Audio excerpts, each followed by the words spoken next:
கிறிஸ்துவுக்குள் மிகவும் பிரியமான தேவ பிள்ளைகளே,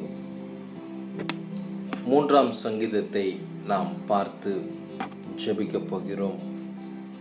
தாவீது எவ்வாறாக தன்னுடைய கடினமான சூழ்நிலைகளில் கர்த்தரை நம்பி ஜெபித்தபோது என் ஆண்டவர் எப்படி விடுதலை கொடுத்தார் என்பதை உணர்த்தும் வசனமாக தாவீதின் ஜெபமாக 3ஆம் சங்கீதம் நமக்கு கொடுக்கப்பட்டிருக்கிறது.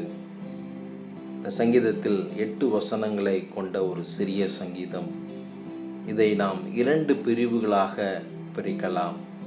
1 4 வரை உள்ள வசனங்கள் தாவீதுக்கு நேர்ந்த கஷ்டங்களும் அவர் தேவனின் பாதுகாப்பை விரும்புகிறதையும் நாம் இங்கே பார்க்க முடிகிறது. 5 வரை உள்ள வசனங்கள் தாவீது எவ்வாறாக கடவுள் மேல் நம்பிக்கை வைத்து விசுவாசம் வைத்து ஜெபித்தார், அதன் நிமித்தமாய் கர்த்தர் எவ்வாறு அவரை விடுதலையாக்கினார் என்பதை குறித்து விளக்கும் ஒரு அழகான ஒரு சங்கீதத்தை நாம் இப்பொழுது படித்து தேவ சமூகத்தில் நல்ல அந்நிய பாஷைகளை பேசி நம் வாழ்க்கையில் இருக்கிற போராட்டங்கள் மாறும்படியாக, பிரச்சனை மாறும்படியாக கர்த்தரிடத்தில் நாம் வேண்டிக் கொள்ளப் போகிறோம். கர்த்தாவே, என் சத்துருக்கள் எவ்வளவாய் பெருகியிருக்கிறார்கள், எனக்கு விரோதமாய் எழும்புகிறவர்கள் அநேகர். அமேன். ரிபஷந்து பிரியந்தராபா. ஒருவேளை அநேக எதிரான காரியங்கள், உங்களுக்கு விரோதமான காரியங்கள், நீங்கள் வாழக்கூடாதபடிக்கு, எழும்பக்கூடாதபடிக்கு, வளரக்கூடாதபடிக்கு செய்து கொண்டிருக்கிற எல்லா சத்ருவின் கிரியைகளை கர்த்தர் இந்த ஜெபத்தின் மூலியமாய் அழிக்கப் போகிறார். தேவனிடத்தில் அவனுக்கு ரட்சிப்பு இல்லை என்று என் ஆத்துமாவை குறித்து சொல்கிறவர்கள் அநேகராய் இருக்கிறார்கள். இயேசு இயேசு என்று ஜெபித்து கொண்டிருக்கிறான், ஆலயத்துக்கு ஓடிக்கொண்டிருக்கிறான். ஆனாலும் இவன் வாழ்க்கையில் பெரிய மாற்றம் இல்லை என்று ஏளனத்தோடு கூட உங்களை பார்த்து சிரித்து கொண்டிருக்கிற ஜனங்களுக்கு முன்பாக என் ஆண்டவர் உங்கள் வாழ்க்கையில் ஒரு பெரிய மாற்றத்தை கொடுப்பேன் என்று வாக்கு பண்ணுகிறார். தாவீது சொல்கிறார், ஆனாலும் கர்த்தாவே, நீர் என் கேடகமும் என் மகிமையும் என் தலையை உயர்த்துகிறோருமாயிருக்கிறீர். அம்மேன். ரிபஷந்தோ ரிமா ஷதூதியா கத்தரா. இந்த நம்பிக்கை உங்களுக்குள் இருக்குமானால், நான் கர்த்தரை நோக்கி சத்தமிட்டு கூப்பிட்டேன், அவர் தமது பரிசுத்த பர்வதத்திலிருந்து எனக்கு செவி கொடுத்தார். இந்த விசுவாசம் உங்களுக்குள் இருக்கும்போது நாம் கர்த்தரை நோக்கி சத்தமிட்டு வாஞ்சையாய், வைராக்கியமாய், நம்பிக்கையாய், விசுவாசத்தோடு கூட கர்த்தர் நிச்சயமாய் எனக்காக யாவையும் செய்து முடிப்பார் என்கிற நம்பிக்கையோடு கூட நாம் கூப்பிட ஆரம்பிப்போம்.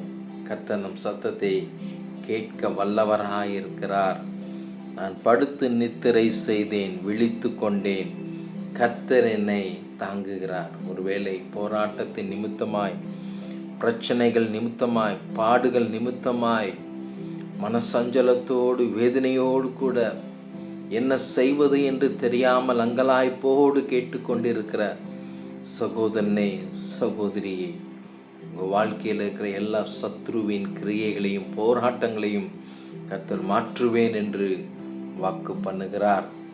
எனக்கு விரோதமாக சுற்றிலும் படையெடுத்து வருகிற 10,000 பேருக்கும் நான் பயப்படேன்.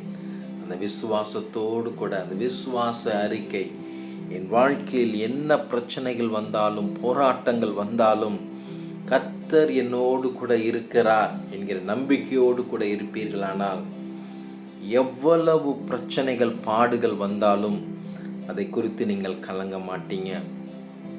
தைரியமாக பேசுவீங்க, ஆண்டவர் என்னோடு கூட இருக்கிறார், என்னை ஒருவராலும் தொட முடியாது, கர்த்தர் என்னை உயர்த்த அவர் சித்தமுள்ளவராயிருக்கிறார், என் தேவன் கண்டிப்பாக என்னை உயர்த்துவார், அவர் எனக்கு சொன்னதை செய்யும் அளவும் என்னை கைவிட மாட்டார், அவர் செய்ய நினைத்தது தடைப்படாது என்கிற அதிகாரத்தோடு, வாஞ்சையோடு, தைரியத்தோடு கூட மனாவில் இருந்து விசுவாச அறிக்கையை நீங்கள் செய்வீர்கள். கர்த்தாவே, எழுந்தருளும், என் தேவனே, என்னை இரட்சியும். நீர் என் பகைஞர் எல்லாரையும் தாடையில் அடித்து துன்மார்க்கருடைய பற்களை தகர்த்து போட்டீர். ரிமஷந்தூரியந்தரப்பா.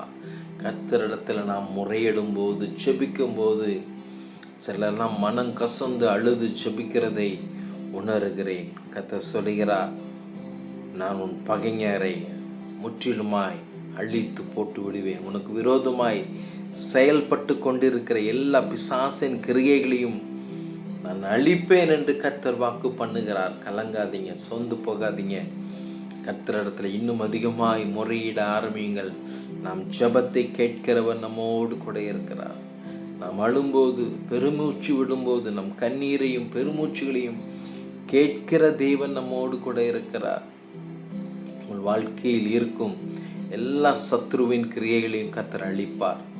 நீங்கள் சமாதானமாக இருக்க, சந்தோஷமாக இருக்க கர்த்தர் உங்களுக்கு உதவி செய்வார். கடைசி வசனம் இவ்வாறாய் சொல்லுகிறது, ரட்சிப்பு கர்த்தருடையது. ஆமென். தேவருடைய ஆசீர்வாதம் உம்முடைய ஜனத்தின் மேல் இருப்பதாக.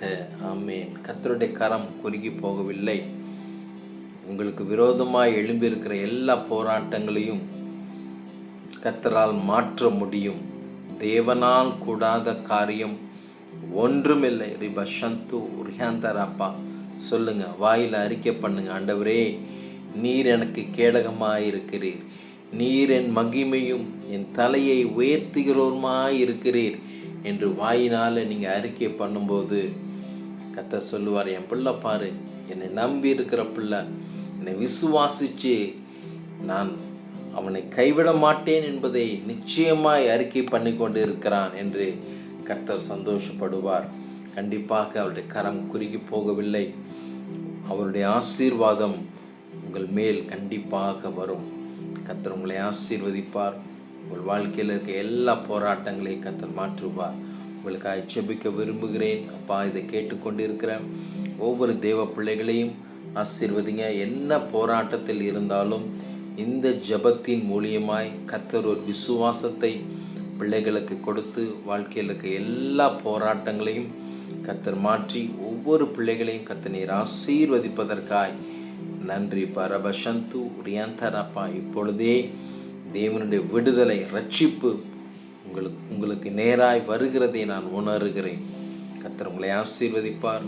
உங்கள் எல்லா சூழ்நிலைகளையும் மாற்றுவார். தாவீதின் தேவன் உங்களோடு கூட இருக்கிறார். ஒருபோதும் உங்களை விட்டு அவர் விலகவில்லை. சமாதானமாக இருக்க, சந்தோஷமாக இருக்க, ஆசீர்வாதமாக இருக்க கர்த்தர் உங்களுக்கு உதவி செய்வார். God bless you. ஒருவேளை என்னோடு கூட பேச வேண்டும் என்கிற வாஞ்சை, தாகம் உங்களுக்குள் இருக்குமானால் என்னை தொடர்பு கொள்ளலாம். I am Prophet and Pastor P. Benjamin Newton. I am in Trichy. God bless you. Thank you.